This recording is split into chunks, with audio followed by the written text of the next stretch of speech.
These scams were ingenious, and if it wasn't for one thing or another, we wouldn't be talking about them right now because they would have gotten away. Let's get started with number 4. You can account on her. Alison Smith stole more than €1 million from the small family business where she worked. She carried out her clever fraud for 9 years and was only caught after she had left the company. After a review, accountants discovered a payment Alison had recorded hadn't actually gone through, and the supplier hadn't yet been paid. Alison had been stealing money by duplicating invoices and changing the bank details of suppliers and paying herself instead. So what did sneaky Alison get with her loot? Well, she used the bulk of the cash to fund expensive vacations, buy expensive cars for her children, and renovate her daughter's home. She also used a part of the money to fund a growing gambling addiction, because, as everyone knows, it's always better to gamble with someone else's money. Since she was such a trusted long-time employee, Alison was able to have the time of her life living on stolen funds without anyone raising an eyebrow. Aside from her creative accounting, Alison had other ways to avoid detection. One method was setting members of the family against one another. If they were fighting with each other, they wouldn't have time to look at her. The daughter of the company's owner, known as Ms. Lane, said Alison went to great lengths to ensure that she and her husband weren't involved in the business. Alison did that so that she could have unfettered access to the company's finances and continue defrauding it as she liked. Ms. Lane further said that she'd had a fantastic relationship with her family, but Alison had gone to great lengths to sow animosity. Alison's lawyer argued that she had developed a gambling addiction many years ago, and her actions were a result of that addiction. The lawyer also claimed that Alison had used alcohol to try and cope with her fraud. In the end, Alison pled guilty to the crime of fraud and was sentenced to 5 years in prison. However, only 5 of those were to be spent in custody. In his closing remarks, the judge said that Alison appeared to feel sorry for herself and for the family she stole for. That regret, said the judge, was taken into account before a sentence was passed. It's nice to know she was held accountable. Number 3. Booby trapped.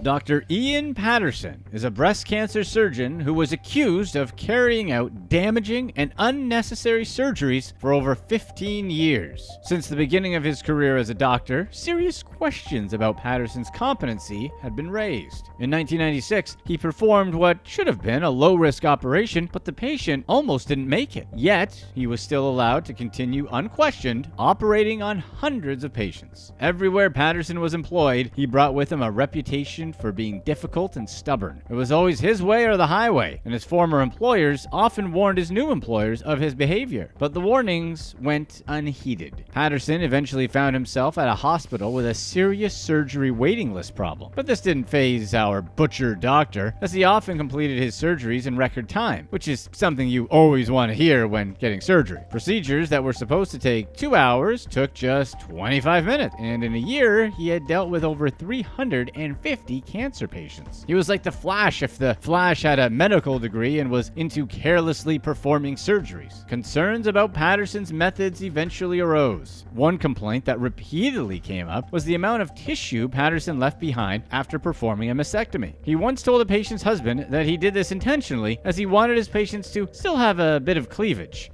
How kind of him. In time, this quackery bore fruit, and his patients began to report higher than normal cancer recurrence rates. The reason was simple. Patterson had simply done an awful job with his mastectomies. Those recurrences soon led to astonishing patient recall rates. It got so bad that the hospital had to recall as many of his mastectomy patients as they could. But even that wasn't enough to stop Patterson from practicing. At the end of 2011, almost 400 of his mastectomy patients didn't make it. By the middle of of 2017, which was 2 years after his arrest, the number was closer to 700. As the scale of Paterson's negligence and incompetence became apparent, lawsuits against the hospitals he worked for increased. At one point, the hospital he worked at settled over 800 claims and paid out almost around £18 million.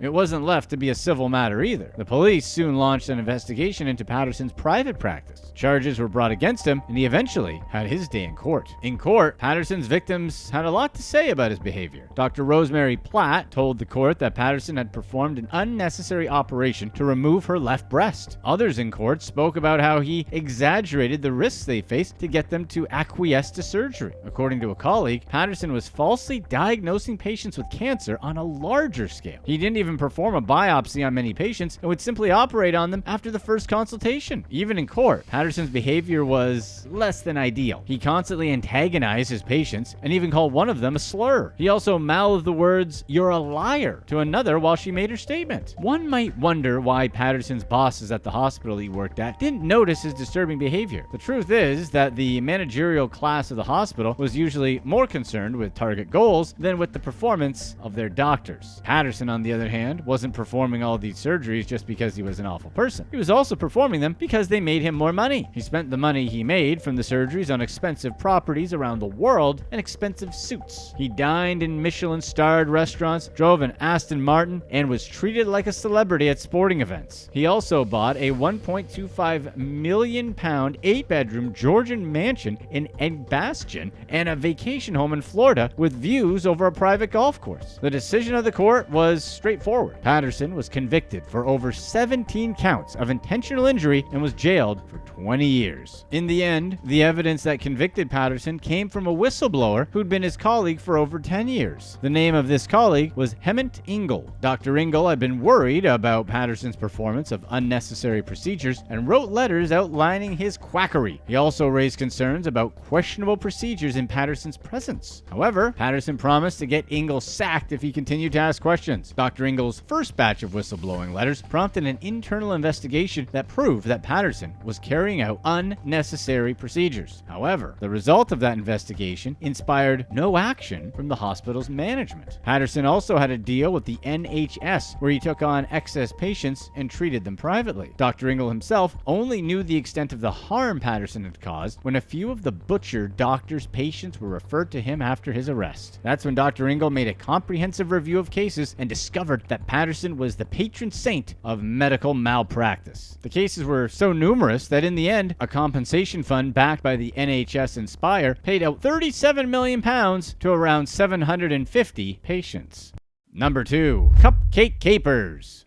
Ava Virginia Missildine started her life as a chemical engineering student at Ohio State University. After graduating, she made a living as a cancer researcher, but after years of toiling in the lab, she decided that she needed a break. Missildine had always enjoyed baking with her grandmother, so she ventured into baking instead. She found almost immediate success in her new career and became one of the most respected bakers in Ohio. Very soon, her work was so renowned that she was once featured on Food Network's The Best Thing I Ever Ate. It would seem like her life was on the up and up. However, there was just one tiny hiccup. Missildine was never a cancer researcher, and her grandmother had never taught her how to bake. Most of what was in the public domain about her life was false. She wasn't just baking cakes in her bakeries. She was also cooking up lies. Missildine's identity scam started after she was released from prison in 2000 following a 1997 conviction for theft and forgery. That's when she decided to steal the identity of someone else and use their documents to create a new life for herself.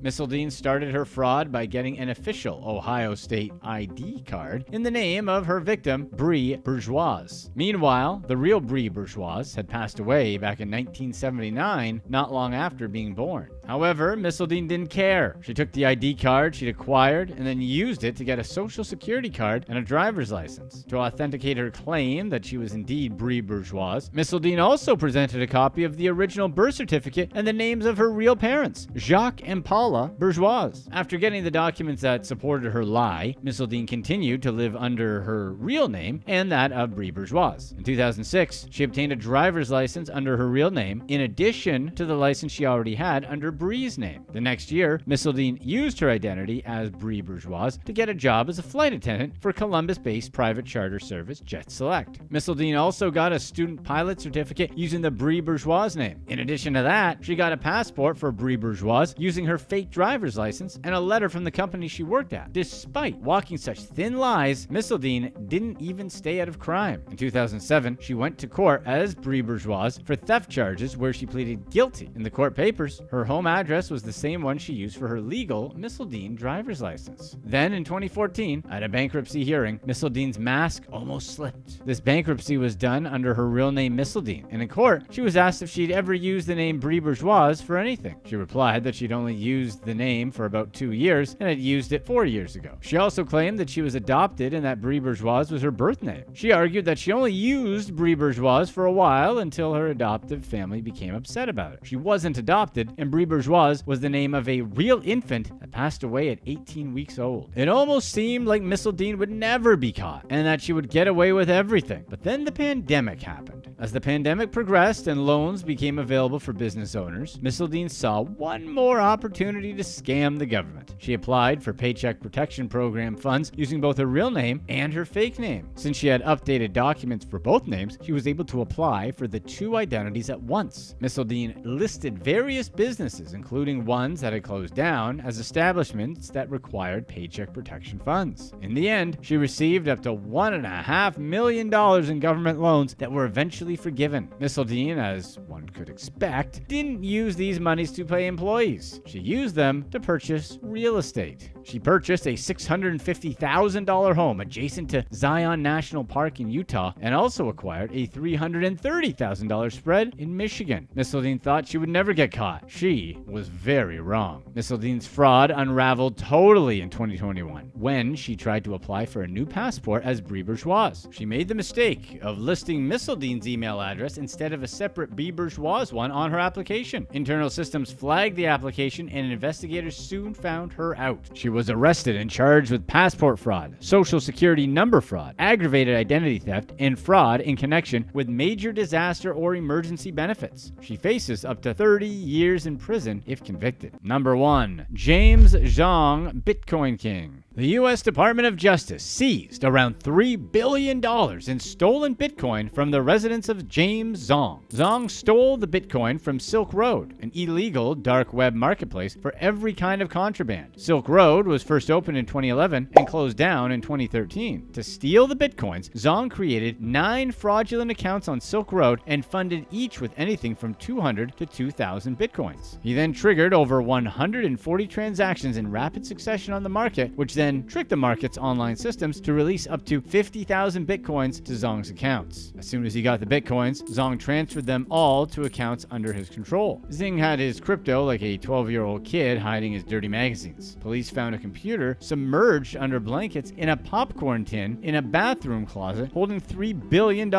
Aside from the Bitcoin, the police also found $661,900 in cash, 25 Cassius coins, which are physical Bitcoins, 4 1-ounce silver-colored bars, 3 1-ounce gold-colored bars, 4 10-ounce silver-colored bars, and 1 gold-colored coin. His house was Treasure Island. So, did Zhang go to a bunch of expensive restaurants like all the other scammers in the club? Nope. Zhang actually sat on billions of dollars for 9 years and never used them to buy anything. In fact, in the end, Zhang was the one who reported himself to authorities. In 2019, he called the local police to report a burglary and reported that a lot of his Bitcoins had been stolen. The police investigated the original crime that Zhang reported and never recovered any cash or Bitcoin. They didn't even have a suspect. However, the IRS Criminal Investigation Unit had an even bigger suspect on their hands, Mr. Zhang himself. After investigations, they got a search warrant and raided Zhang's home 2 years after he reported it was burgled. Once authorities got into his home and started searching, they hit gold almost instantly. In the end, our crypto prince of crime had no choice but to give away his treasure to the government. He was promptly charged to court and he pled guilty to 1 count of wire fraud. He didn't just plead guilty, he also helped the French recover crypto that they hadn't found in a guy's house. Right now, he's helped them recover over 1,000 Bitcoins. At this point, like the Fed's human Bitcoin finder, he's scheduled to be sentenced next year and could see up to 20 years of prison time. That should teach him not to rip off an illegal website that was frequented by criminals and then not ever touch the money he stole and cooperate with authorities. Click to watch one of these next videos. Let us know in the comments below whether or not you would trust someone who had a completely different identity they never told you about.